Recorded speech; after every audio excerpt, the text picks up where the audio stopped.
तो last class में हमने लीनियर इंडक्शन मोटर के दो एडवर्स इफेक्ट देखे जिसकी वजह से आपको लॉस भी मिल रहा था। अब हम एप्लीकेशन की बात करेंगे कि एप्लीकेशन क्या होता है और कैसे कैटेगराइज किया गया है एप्लीकेशन को। ठीक है। ठीक है, तो लास्ट टॉपिक है लीनियर इंडक्शन मोटर का application.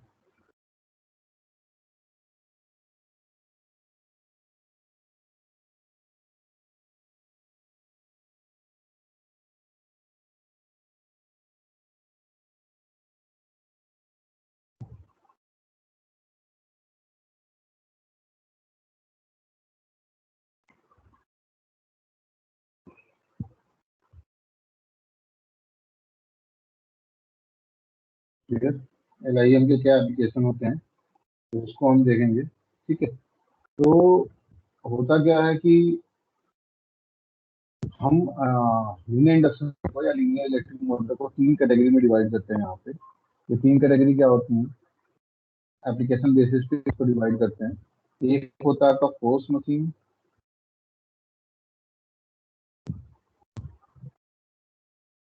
Second one is the power machine, and third one is the energy machine.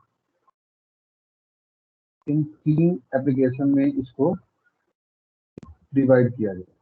ठीक है, तो यहाँ पे अगर हम बात करेंगे फोर्स मशीन और एनर्जी मशीन तो ये बहुत शॉर्ट टाइम ड्यूरेशन के लिए होता है। पावर मशीन जो होता है वो लॉन्ग ड्यूरेशन के लिए हम यूज करते हैं। मतलब अगर मैं बात करूँ यहाँ पे तो एक एक कैटेगरी को मैं रिप्रेजेंट करने जा रहा हूँ कि एक कैटेगरी में कैसे आप यूज करते हैं, क्या यूज करते हैं। ठीक है, पहले आपका फोर्स मशीन।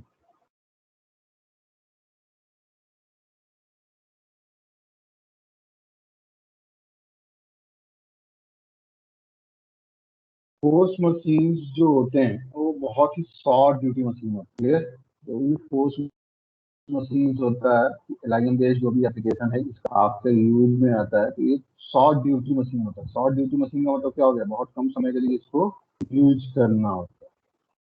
ठीक है, बहुत कम समय के लिए यूज करना होता है। और साइज भी अगर देखें ना तो साइज अगर पावर मशीन के रेस्पेक्ट में देखें तो इसका साइज भी कम ही होता है, मतलब छोटे साइज का मशीन होता है। ठीक है, और short duty machine work at low speed, speed भी काफी कम होती है। क्लियर।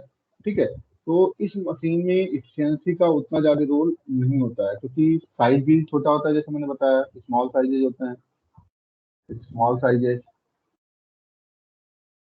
ठीक है, ये इतना कंसिडरेबल नहीं होता है, efficiency is not considerable, efficiency is not much considerable, बहुत ज्यादा कंसिडरेबल नहीं होता है एफिशिएंसी क्योंकि स्पीड कम होती है। बहुत कम समय के लिए हम इसको यूज करते हैं और साथ ही साथ लो स्पीड पे वर्क करता है, साइज भी इसकी छोटी होती है। तो जो फोर्स मशीन होते हैं ना जनरली ये स्टॉप वॉल्व हो गया, मतलब स्टॉप वॉल्व है आपका, ये कह लो कि जो सटल प्रोपोल्सन होता है, अचानक से आपको सटलिंग जो होती है। ठीक है, आपको लीनियर मोशन के साथ सटल प्रोपोल्सन कराना है, वहां पे यूज कर सकते हैं इसको। वॉल को स्टॉप करने के लिए यूज कर सकते हैं इसको। या फिर जो मेटल होता है, मेटल को मोल्ड करने के लिए भी हम इसे एज ए स्टाइलर यूज कर सकते हैं। तो अगर मैं इसके एप्लीकेशन की बात करूँ तो ये कहाँ कहाँ यूज होता है, यूज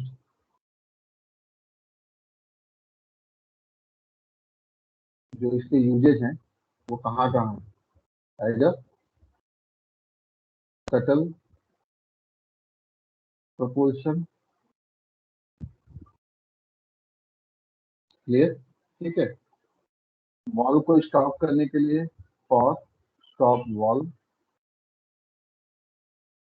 किसी स्टॉप वॉल को बंद करना है ऑटोमेटिकली तो उसके लिए। क्लियर। और जैसे मैंने बताया कि एज अ इंडक्शन स्टाइलर, यानी स्टाइलर का मतलब क्या होता है कि मोल्ड करने के लिए यूज, पिघलाने के लिए हम यूज करते हैं। ठीक है, as induction styler to mould metal.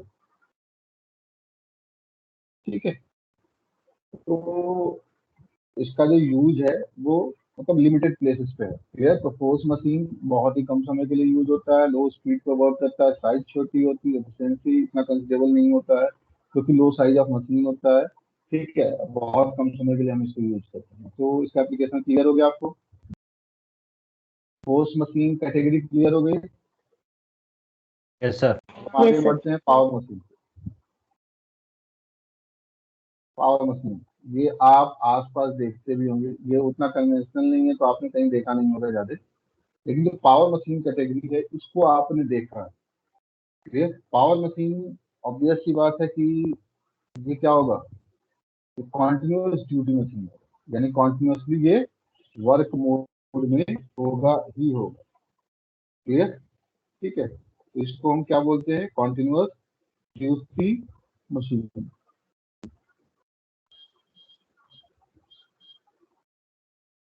Continuous duty machine होते हैं, मीडियम स्पीड या लो स्पीड पे वर्क करता है, मीडियम और हाई स्पीड, सॉरी। कुछ एग्जाम्पल बता सकते हो तुम लोग, अगर कहीं देखा हो तो? ये तो अभी मैंने एक एग्जाम्पल लिया हुआ है यहाँ पे, सिंगल साइडेड और डबल साइडेड का मैंने लिया हुआ है, मैं बताऊंगा अभी। तुम लोग बता सकते हो कहीं इसका यूज देखा है या रीजन का, कहीं लीनियर मोशन देखा है? मेट्रो के जो डोर्स होते हैं जो अपने आप खुलते हैं और बंद होते हैं उसमें ये होता है। ठीक है, इसके अलावा वो तो शॉर्ट ड्यूटी हो गया ना बेटा, मैं कॉन्टिन्यूअस की बात कर रहा हूँ। Stop valve escalator. भी आ जाए।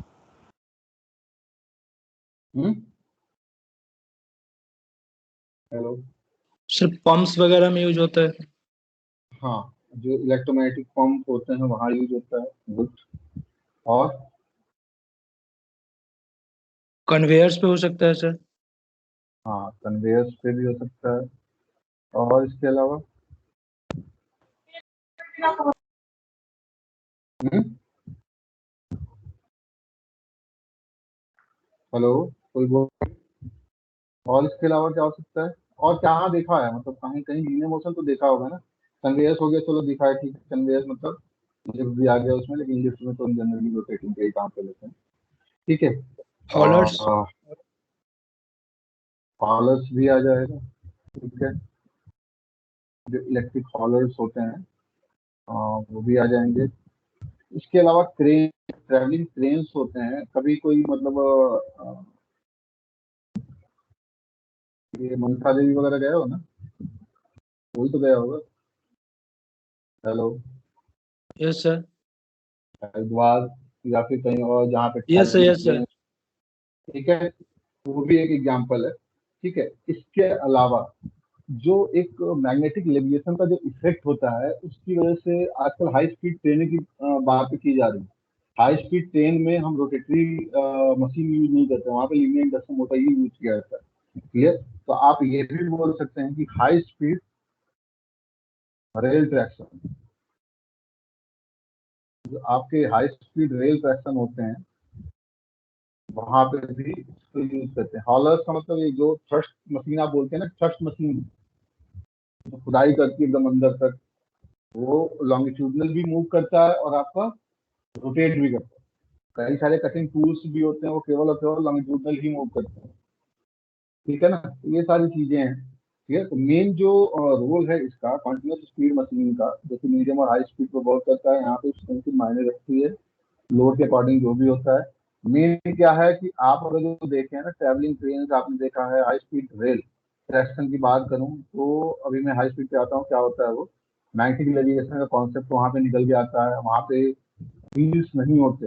ठीक है, एक एक एग्जांपल ले रहा हूँ मैं, और सिंगल साइडेड और डबल साइडेड हमने देखा था ना, सिंगल साइडेड और डबल साइडेड। Yes sir. ठीक है, दोनों के एक एक एग्जांपल लेता हूँ मैं पावर मशीन के तौर पे। ठीक है, तो यहाँ पे ये जो डायग्राम है, ये डायग्राम,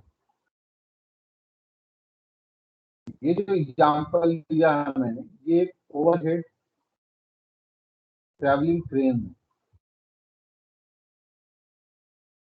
ठीक है, एक ओवरहेड ट्रैवलिंग क्रेन। अगर तुम यहाँ पे ध्यान से देखोगे तो यहाँ पे single sided linear induction motor का यूज है यहाँ पे। ये आपका फिक्स सेकेंडरी है। क्लियर? ये आपका क्या है? ये आपका जो टी शेप दिख रहा है ना, ये टी शेप, ये आपका फिक्स सेकेंडरी है। क्लियर? और इसके एक साइड में आप देखेंगे तो ये प्राइमरी है। ठीक है? और ये प्राइमरी क्या है? मूवेबल, यहाँ पे लिखा भी है मूवेबल प्राइमरी। ठीक है? और ये आपके ट्रैवलिंग फ्रेम होते हैं जिससे आपको बैठने की व्यवस्था होती है। तो यहाँ पे क्या है आपका कि टी शेप में सेकेंडरी आपका फिक्स है, और लीनियर इंडक्शन मोटर का जो वर्किंग है वो इस पे है कि सिंगल साइडेड लीनियर इंडक्शन करेगी। क्लियर? जिसमें प्राइमरी मूव कर रहा है लेकिन सेकेंडरी फिक्स है। क्लियर है चीज? हेलो? Yes sir. ठीक है? तो ये आपका ये ओवरहेड ट्रैवलिंग क्रेन का एग्जांपल है। किसी कोई डाउट है इसमें तो प्लीज पूछ ले। सर पहाड़ों पे जो यूज होता है वही है क्या? हाँ हाँ सर वही है, समझ लो। लेकिन कई सारे उसमें पुराने भी होंगे रोटेटरी पे। लेकिन अब जो भी मतलब यूज हो रहा है, क्यों क्यों अच्छा, क्यों हम ओवरहेड क्रेन में एलआईएम भी यूज करते हैं? क्या इसका मेन एडवांटेज आता है? क्या मेन एडवांटेज होता है? सर पहली चीज डायरेक्ट तो लीनियर रोटेटिंग। मोशन मिल जाता है इसमें। हाँ, डायरेक्ट लीनियर मोशन मिलता है, कोई रोटेटिंग पार्ट नहीं होता है। रोटेटिंग पार्ट नहीं होता है तो सिंपल कंस्ट्रक्शन होता है। आपको गियर बॉक्स की जरूरत नहीं है। क्लियर? आपको क्लचेस की जरूरत नहीं है, आपको कोई कपलिंग सॉफ्ट की जरूरत नहीं है। तो इकोनॉमी क्या हो गई? कम हो गई। क्लियर? तो ओवरहेड ट्रैवलिंग क्रेन का सबसे बड़ा एडवांटेज है, अगर मैं एडवांटेजेस की बात करूं तो जो सबसे बड़ा एडवांटेज है वो यही है कि सिंपल कंस्ट्रक्शन। सिंपल कंस्ट्रक्शन की मैं बात करूं तो सिंपल कंस्ट्रक्शन क्यों बोल रहा हूं? क्योंकि इसमें कोई रोटेटरी पार्ट नहीं है, नो रोटेटरी पार्ट। जब कोई रोटेटरी पार्ट नहीं है तो ऑब्वियस सी बात है कि कोई गियर नहीं होगा, नो गियर। क्लियर? इसके अलावा क्लचेस की जरूरत नहीं पड़ेगी। क्लियर? इसके अलावा कोई कपलिंग शाफ्ट की जरूरत भी नहीं पड़ेगी। क्या हो गया? सिंपल कंस्ट्रक्शन है, मेंटेनेंस की रिक्वायरमेंट भी कम पड़ेगी जब ये सारी चीजें नहीं है। तो कॉस्ट क्या हो गई? कॉस्ट क्या हो गई? हेलो? लो कम हो जाएगी। कॉस्ट हो गई। और जब ये सारी चीजें नहीं है, जब ये सारी चीजें नहीं है तो क्या हो जाएगा? इसको कंट्रोल करना भी काफी आसान रहेगा, इजी टू कंट्रोल होगा। क्लियर? कॉस्ट भी क्या हो गई? Reduces cost. और एफिशिएंसी भी क्या होगी? इम्प्रूव। ये सारे एडवांटेज निकल के आते हैं। तो ओवरहेड ट्रैवलिंग क्रेन में हम ये यूज करते हैं सिंगल साइडेड आपका लीनियर इंडक्शन मोटर। अब मैं बात करूं दूसरे एग्जांपल की, यहाँ पे दूसरा एग्जांपल लिया हमने।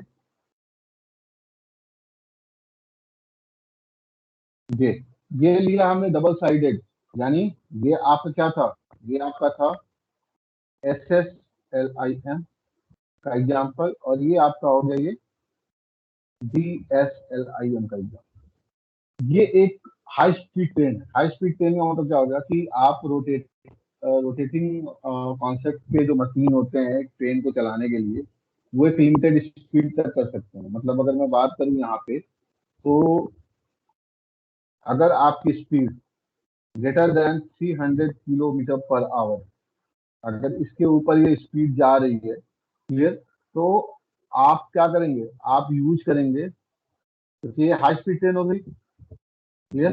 तो हाई स्पीड ट्रेन के लिए आप मतलब रोटेटरी मशीन यूज नहीं करेंगे, यानी आप पहिए यूज नहीं करेंगे। क्लियर? आप यूज करेंगे यूजेज द LIM। और जनरली जो LIM होता है ये होता है DSLIM। क्लियर? और ये जो वर्क करता है ना, वो मैग्नेटिक लेविएशन पे वर्क करता है। क्लियर? होता क्या है कि पहिया क्या होता है? पहिया अगर आप देखोगे तो ट्रैक से अटैच होता है। क्लियर? लेकिन हाई स्पीड ट्रेन जब वो ट्रैक से अटैच होता है, तो सोचो यहाँ पे मान लो कोई ट्रैक है, यहाँ पे एक पहिया है। ट्रैक से अटैच है, अगर ये मोशन कर रहा है इस डायरेक्शन में, तो ट्रैक उस पर क्या करता है, फ्रिक्शन फोर्स अपोज करता है, इसका फ्रिक्शन तो लगेगा ही ना, मोशन को अपोज करता ही ना। लेकिन हाई स्पीड ट्रेनों में आपको स्पीड हाई प्रोवाइड करनी है, और हाई स्पीड प्रोवाइड करने के लिए सबसे पहले हमें क्या करना पड़ेगा, फ्रिक्शन को अगर हम एलिमिनेट कर सकें तो हमारे लिए बेनिफिशियल पॉइंट होगा।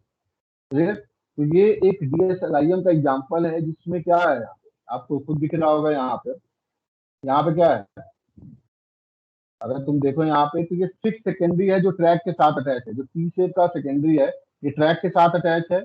और जो ट्रेन में आपका डबल साइडेड सेकेंडरी यूज होता है, जो कि मूवेबल होता है। ये तुम देख रहे हो, ये क्या ये कांटेक्ट में आ रहा है, ट्रैक के कांटेक्ट में है। हेलो, ट्रैक के कांटेक्ट में होने का मतलब ये हो गया, जैसे ट्रैक से पहिया सीधे जुड़ा होता है, उसके बीच में कोई गैप, ये क्या ऐसा यहाँ है? Hello, yes sir. यहाँ पे क्या ये ट्रैक के साथ डायरेक्ट कांटेक्ट में है? नहीं, यहाँ पे क्या है, ये एयर गैप है, यहाँ भी एयर गैप और यहाँ भी एयर गैप। ये लेकिन लीनियर इंडक्शन मोटर आपने यूज किया हुआ है, तो आपको प्रॉपर इंडक्शन मिल रहा है, और ये क्या हो रहा है, लीनियरली मूव कर रहा है। लॉजिक समझ में आया आपको, क्या हो रहा है, ये कैसे मूवमेंट हो रहा है? कभी किसी ने देखा है मैगलेव को, मैगलेव मतलब sir high sir speed train को सर सेकेंडरी पर सर ग्राउंड से क्यों कनेक्टेड है? Track Yes. के साथ कनेक्टेड है, ट्रैक से। दिस इज द सेकेंडरी, जो ट्रैक होता है ना, वो एज अ सेकेंडरी वर्क कर रहा है। Hello, yes sir. ये समझ लो जैसे ये ट्रेन का पहिया होता है, वैसे ये समझ लो कि यहाँ ये आपने एलआईएम यूज किया हुआ है। ठीक है ना, ये मैं क्रॉस सेक्शनल व्यू बना रहा हूँ, ये मान लो कोई ट्रेन है। ठीक है, तो ये आपका प्राइमरी हो गया ट्रेन का, और ये एक ट्रैक है। ठीक है, और इसी पे आगे की तरफ ये बढ़ रहा है, इस ट्रैक पे ऐसे मान लो ट्रैक है, आगे की तरफ बढ़ रहा है। क्लियर हुआ? Hello, yes sir. Yes sir. ठीक है, तो यहाँ पे मूवेबल डबल साइडेड है और फिक्स सेकेंडरी। ठीक है, और ऑब्वियस सी बात है कि गैप होने की वजह से आपको केवल और केवल एयर फ्रिक्शन मिलेगा, जिसकी वैल्यू काफी कम होगी। आपको जो ग्राउंड का फ्रिक्शन होता है वो नील हो जाए, इसीलिए वो हाई स्पीड गेन कर पाता है। इसीलिए हम उसको मैग्नेटिक लेविएशन का कॉन्सेप्ट भी निकल के आता है। आजकल तो लीनियर लेविएशन मोटर भी डिजाइन किए जाने लगे, जो मैग्नेटिक लेविएशन पे वर्क कर रहे हैं। हेलो, किसी को डाउट है इसमें, हाई स्पीड ट्रेन में कैसे डबल साइडेड यूज हुआ पड़ा है?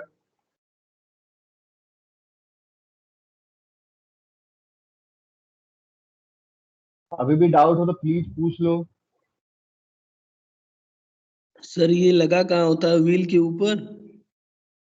बिल कहाँ होती है उसमें, कभी देखा है तुम लोगों ने कि नहीं? मैं क्या बोल रहा हूँ, बिल की जगह पे ये चीज, ये सिस्टम होता है, अभी बोला ना मैंने। कभी देखा है तुम लोगों ने हाई स्पीड ट्रेनें, कभी वीडियो वगैरह देखे हैं?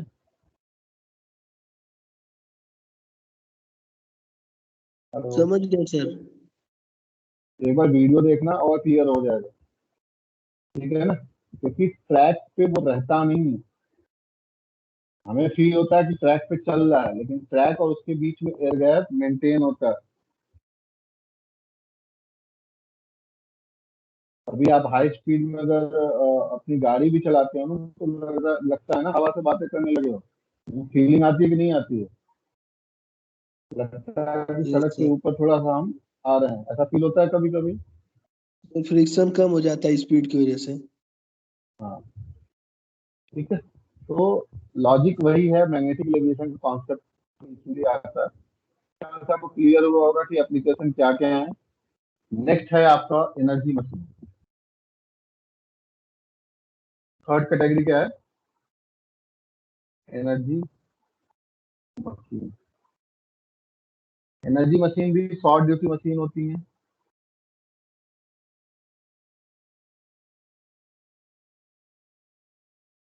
शॉर्ट ड्यूटी मशीन का मतलब क्या हो गया, बहुत ही कम समय के लिए इसको यूज करते हैं।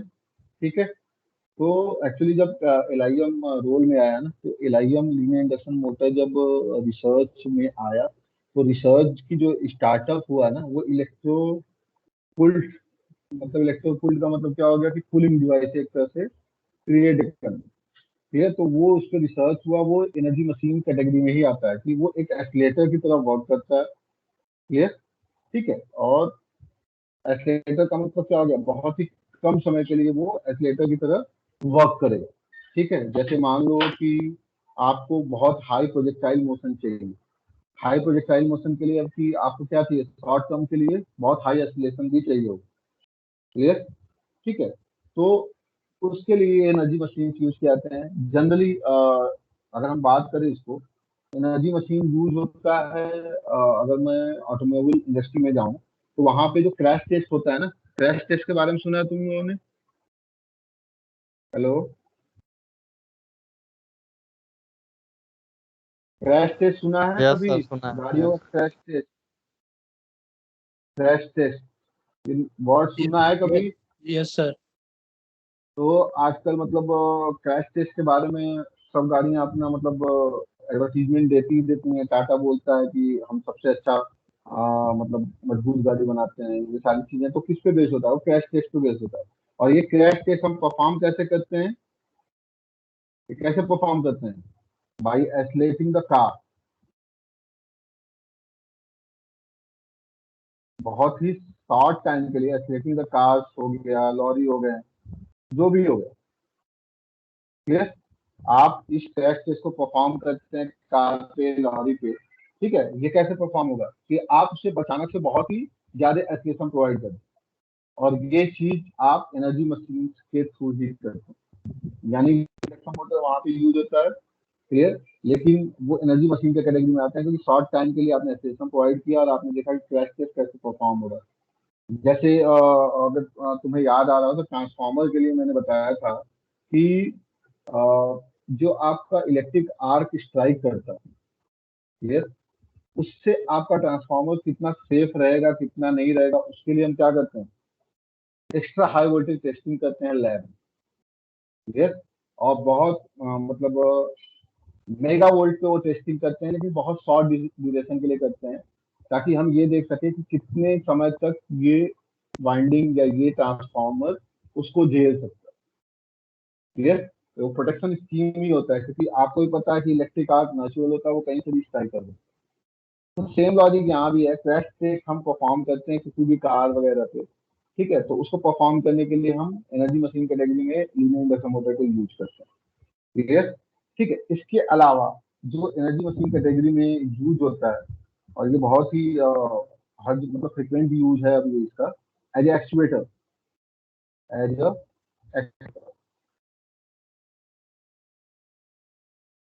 एक्चुएटर्स क्या होते हैं कि सर्किट ब्रेकर्स, आपने सर्किट ब्रेकर का नाम सुन रखा होगा।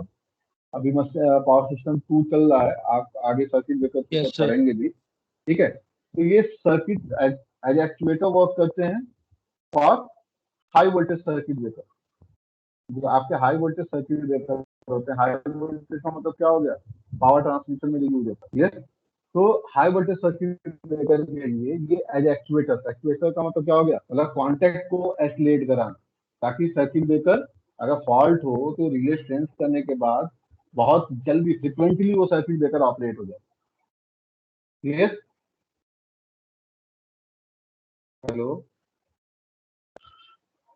ठीक है। और तीसरा इसका यूज है as a impact excluder for metal.